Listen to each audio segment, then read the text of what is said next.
Bismillahirrahmanirrahim. Assalamualaikum warahmatullahi wabarakatuh. Alhamdulillah wassalatu wassalamu ala Rasulillah wa ala alihi wa sahbihi wa mawalah. Alhamdulillah, kawan-kawan yang dimuliakan Allah. Hari ini saya akan bercerita tentang salah satu kisah yang pernah saya temui beberapa waktu yang silam.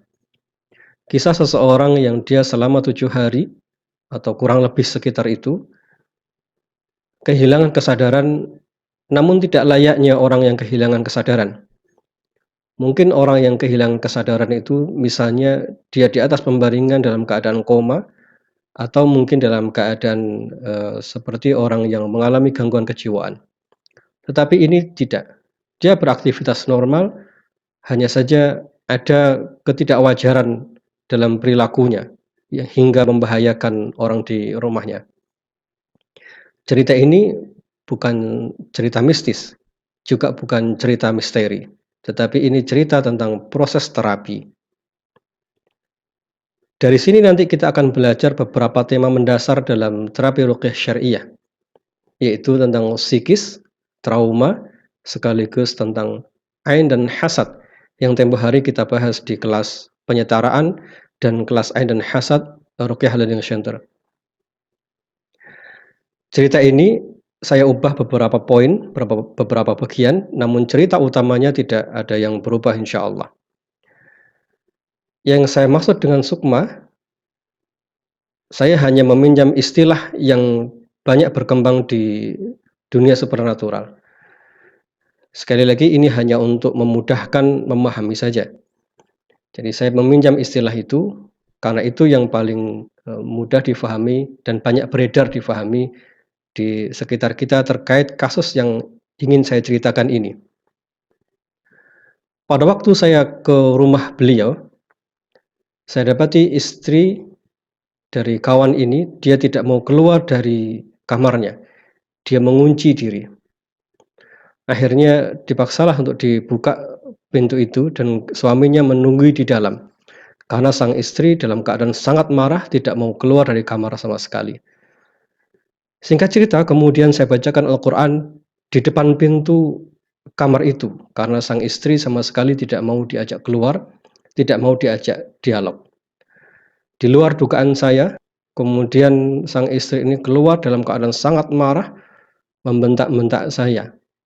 Sekilas saya simpulkan ini mungkin bukan semata-mata gangguan jin, tetapi ini adalah masalah psikis, bisa jadi ada trauma yang sangat berat, sehingga beliau mengalami dan hingga bersikap semacam ini. Kemudian saya minta sang suami untuk membawanya kembali ke dalam kamar, dan saya nasihati beliau berdua dari tempat yang jauh, dari samping kamarnya, tapi dengan suara yang lantang mereka mendengar. Kurang lebih sekitar 15 menit saya nasihati mereka tentang kesabaran, tentang saling memaafkan, tentang beban hidup, tentang tawakal dan lain sebagainya. Beberapa saat kemudian tiba-tiba sang istri ini pingsan. Setelah itulah kemudian saya minta sang suami untuk memakaikan mukena agar aurat perempuan ini tidak nampak sehingga terjaga. Setelah itulah kemudian kita terapi dengan bacaan Al-Quran dan lain sebagainya. Ada beberapa hal yang terjadi pada waktu itu.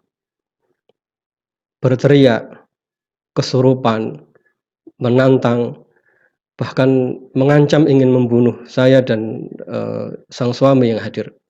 Sang suami berusaha sekuat tenaga untuk memegang sang istri ini karena berontak luar biasa. Alhamdulillah setelah beberapa saat kemudian wanita ini tersadar. Tersadar dalam tanda kutip. Karena ternyata tersadar yang saya kira betul-betul sadar tadi, ternyata tidak. Dia mengelabui dan dia bilang ingin ke kamar sebelah. Ternyata di kamar sebelah, reaksi kesurupan itu masih terjadi. Dan dalam keadaan masih kesurupan itu, dia memarahi suaminya, membentak-bentak suaminya, memukul, bahkan hampir membanting dan mencekik sang suami. Beberapa saat kemudian, saya sama teman memasuki kamar itu pula, saya bacakan Al-Quran untuk kesekian kalinya. Proses itu berlangsung cukup panjang, hampir sekitar 1,5 jam atau hampir 2 jam. Saya bacakan Al-Quran, sesaat kemudian sadar. Saya nasihati, ternyata kesurupan lagi. Jadi sadar yang tadi seolah-olah seperti sadar itu ternyata belum sadar.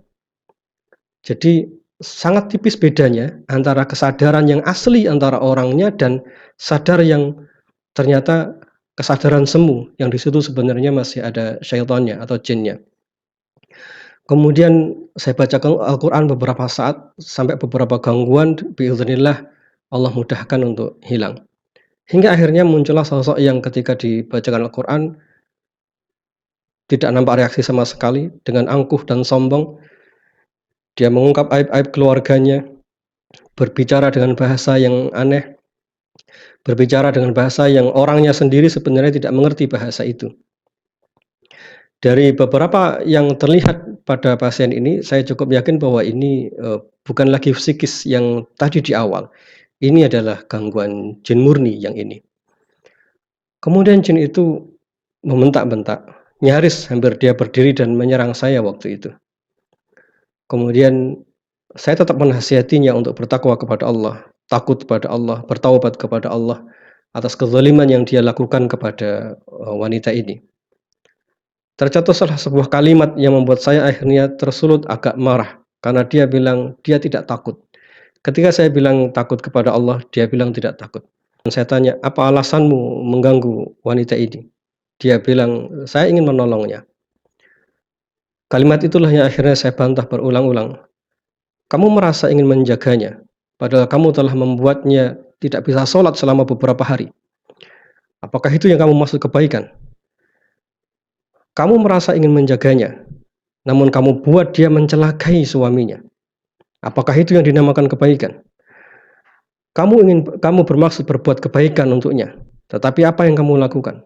Kamu membuat lisannya tidak bisa berzikir kepada Allah. Kamu berbuat baik kepadanya seolah-olah, tapi sebenarnya kamu telah merusak hidupnya. Kamu yang telah membuat dia akhirnya berantem dan durhaka pada suaminya. Kamu yang membuatnya tidak bisa membaca Al-Quran. Kamu yang membuatnya tidak bisa salat 5 waktu selama beberapa hari ini. Dan kamu anggap itu kebaikan. Dan yang lebih parah dari itu, kamu tahu kebaikan apa yang sebenarnya kamu lakukan. Kamu pendusta, kamu bohong. Kamu tidak melakukan kebaikan apapun selain kamu buat matanya melihat hal gaib. Kamu buat matanya bisa melihat suaminya yang berbuat buruk di tempat lain. Itu yang kamu anggap sebagai kebaikan. Dia yang tadinya melotot kemudian tertunduk. Dan saya bilang satu kali lagi, ucapkan apa yang telah kamu ucapkan tadi. Dia kemudian tertunduk, lemas, duduk diam. Yang awalnya dia melotot ingin menyerang, dia terdiam. Beberapa saat kemudian saya nasihati, kamu itu jin biasa. Dan Allah janjikan surga dan neraka kepada jin dan manusia yang mau beriman padanya. Dan neraka itu pun juga dijanjikan kepadamu. Maka jika kamu sekarang berbuat zalim, kamu pun juga akan merasakan siksaan itu. Panjang lebar saya nasihati dengan nada yang sangat tinggi, karena dia terlihat takaburnya waktu itu. Sesaat kemudian mata yang tadinya dengan sorot mata yang sangat tajam, tiba-tiba normal seperti biasa, lalu menatap saya seperti bingung. Dia bilang, Ustadz sedang ngomong sama saya. Rupanya wanita ini tadi, dia tidak sadar sama sekali, dan barusan setelah saya nasihati dengan keras tadi, dia tersadar. Kemudian dia mendekati suaminya. Ayah, kok ada Ustadz, kenapa? Rupanya dia tidak menyadari apapun yang terjadi selama beberapa sesi tadi terapi ruqyah. Akhirnya ceritalah dari suami bahwa sang istri tadi mengalami hal-hal yang mengerikan. Sang suami yang selama beberapa hari tidak bisa tidur, karena setiap kali tidur, sang istri berusaha untuk membunuhnya, mencekiknya. Bahkan ketika sang suami sedang salat, suami dijerat lehernya dengan tali oleh sang istri. Ketika sang istri makan, cara makannya tidak seperti biasanya. Ketika ditanya mau minum apa, sang istri bilang, saya mau minum darah. Ketika dia sedang dalam kondisi kesurupan, dia berusaha mempengaruhi pikiran sang suami, saya akan bunuh anak ini. dan saya akan buat dia gantung diri dan lain sebagainya. Naudzubillah tsumma naudzubillah. Begitu diberikan cerita panjang lebar itu, sang istri bilang, "Kapan itu terjadi?"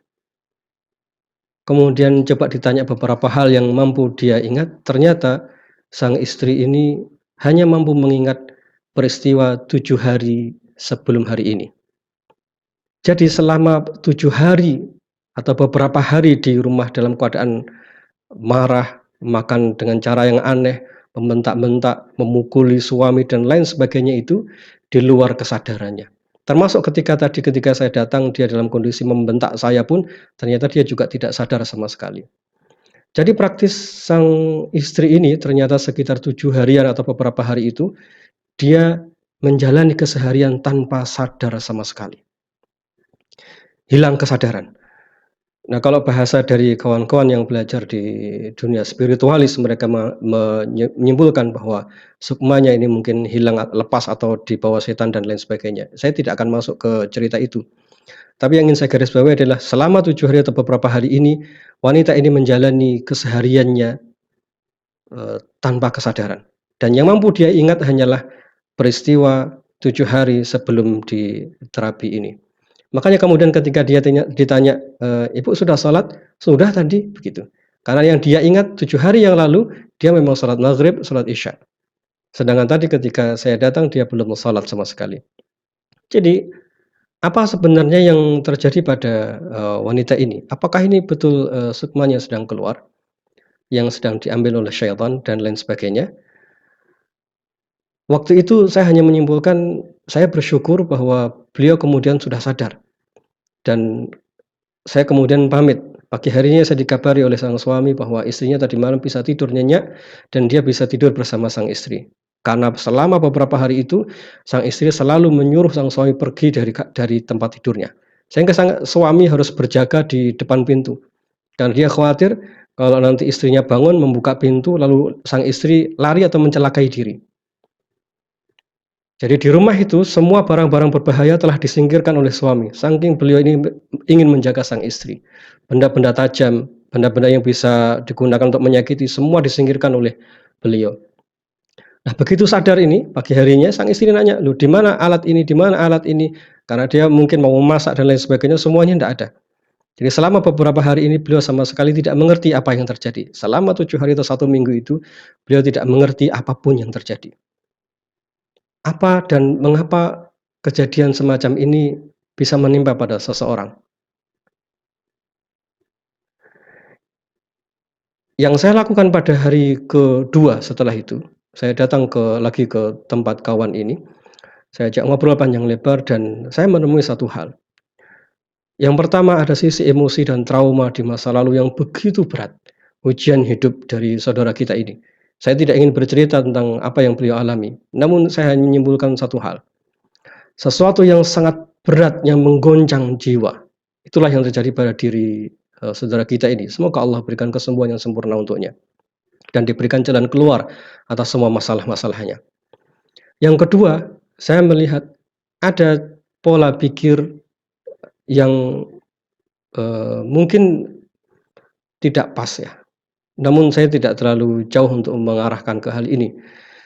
Karena saya beberapa hari itu saya hanya memfokuskan diri untuk membantu masalah kesadarannya saja. Saya kira ada kesalahan dalam cara berpikir. Ya, mungkin karena sebegitu besarnya problem, sehingga cara berpikir ini mungkin ada yang tidak pas. Saya tidak bisa mendetailkan tentang hal ini, tapi poinnya seperti itu. Yang ingin saya sampaikan adalah poin yang ketiga. Adanya cerita tentang ain dan hasad. Inilah hal yang paling dominan dari seluruh cerita yang beliau alami. Sehingga yang beliau alami sebenarnya bukan hanya sakit secara emosi, kejiwaan, tetapi juga mengalami sakit secara fisik. Beliau sedang mengidap sebuah penyakit yang cukup berat, kanker darah kalau tidak salah. Jadi dari cerita ini kemudian, dari alur cerita semua yang beliau sampaikan bersama sang suami, tersimpulkanlah bahwa ini sebenarnya adalah ain dan hasad. Kemudian saya minta mereka untuk mengambil air dan mengambil asar atau bekas dari orang-orang yang bermasalah dalam hidupnya atau mungkin memberikan pujian dan lain sebagainya. Saya minumkan ke beliau dan sesi dibacakan Al-Quran kembali. Dan Masya Allah, tanda-tanda yang disebutkan oleh Syekhuna Abdul Barak, eee, yang disebutkan oleh Syekh Abdul Barak dan yang lainnya, tanda-tanda itu nampak sangat jelas ada dalam diri beliau. Akhirnya saya minta beliau untuk menterapi dengan terapi ain dan hasad selama beberapa hari. Dan pada waktu di terapi, waktu pertama kali setelah beliau bercerita tentang ain dan hasad yang beliau alami, saya bacakan Al-Quran terkait dengan ain dan hasad, keluar keringat yang sangat deras di punggung. Dan ini salah satu tanda yang penting menurut Syekh Abdul Barak terkait dengan ain dan hasad. Nah, kawan-kawan sekalian yang dimuliakan Allah, inilah dahsyatnya ain dan hasad. Kadang bisa membuat orang seperti terkena sihir, bisa membuat orang seperti terkena gangguan jin murni, hingga gangguan jin itu seolah-olah bisa menguasai seluruh kesadarannya. Yang persis seperti yang dialami oleh saudara kita ini. Sebenarnya ini bukan cerita tentang sukmanya yang diambil oleh syaitan, tetapi ini adalah orang yang mengalami dua hal sekaligus, yaitu trauma yang begitu berat dalam hidupnya, yang kedua mengalami hasad dari orang-orang di sekitarnya. Nah, bagi kita sekalian, bagi para penonton video ini, mari sama-sama kita belajar untuk membersihkan trauma-trauma masalah dalam hidup kita yang membuat sesak batin dan dada kita. Karena jika trauma, sakit hati, sedih, dan lain sebagainya yang masih ada dan tersimpan dalam jiwa kita, lalu datang musibah berupa hasadnya orang, maka ini akan menjadi problem yang berlipat ganda. Semoga Allah berikan taufik kepada kita, semoga Allah rahmati kita semua. Jalan terapinya apa setelah ini? Memperbanyak ibadah, memperbanyak bersandar kepada Allah, mengubah kondisi batin agar pelan-pelan bertahap trauma dan emosi negatif dalam diri lepas. Yang kedua terkait dengan ain dan hasad, maka terapinya adalah ruqyah syariah atau menggunakan bekas yang digunakan untuk terapi. Pembahasan ini cukup panjang nanti terkait ain dan hasad. Semoga Allah berikan kemudahan kepada kita untuk membahas di lain kesempatan insyaallah. Wa'alaikum minkum. Assalamualaikum warahmatullahi wabarakatuh.